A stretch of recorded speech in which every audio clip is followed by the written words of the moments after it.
दिवाळीत शॉपिंग खूप गरजेची आहे, ती राहून बिलकुलच चालत नाही. दुसरं काय राहिलं तरी चालेल. आज धनतेरसही आहे.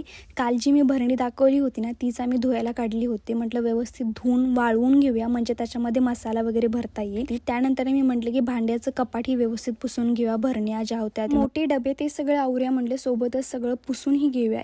सामान ठेवून झाल्यानंतर ना झाडू मला आता समजलं की खूप जास्त कचरा झालेला आहे. बॉक्सेस वगैरे खूप जास्त जमा झाले होते. त्यानंतर मी कपडे वाळू घालायला गेले.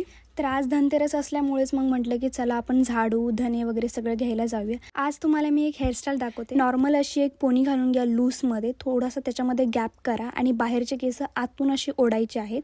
पूर्ण बाहेर काढून घ्यायचे केस सगळे आणि दिसायला इतकी मस्त दिसते ना. आणि थोडंसं टाईट करा जर तुम्हाला लूज वाटत असेल तर. क्लोजअपमध्ये पण दाखवते म्हणजे तुम्हाला समजेल. खूप मस्त वाटते ट्रॅडिशनल ड्रेसेसवरती वगैरे. त्यानंतर आम्ही पहिल्या तर महालक्ष्मीला गेलो. 1 तास आम्ही लाईनमध्येच फक्त थांबलो होतो. आणि आज मी तिथल्या अशा जागेवरती गेले होते जिथे मी पहिल्यांदा कधीच गेली नव्हते. मला थोडंसं नवीनच वाटायला लागलं. घरी आल्यानंतर आम्ही 7 वाजता कंदील वगैरे लावायला घेतले, दिवे लावले, रांगोळी काढल्या, लाइटिंग वगैरे सगळे चालू केलं आणि इतकं मस्त प्रसन्न असं घर वाटायला लागलं होतं ना. खूप छान वाटत होतं. नंतर वाळवून झालेल्या भरण्याही मी भरायला घेतल्या. ऑल ओव्हर लुक आहे ना, तो तुम्हाला पुढच्या व्हिडिओमध्ये दाखवेल.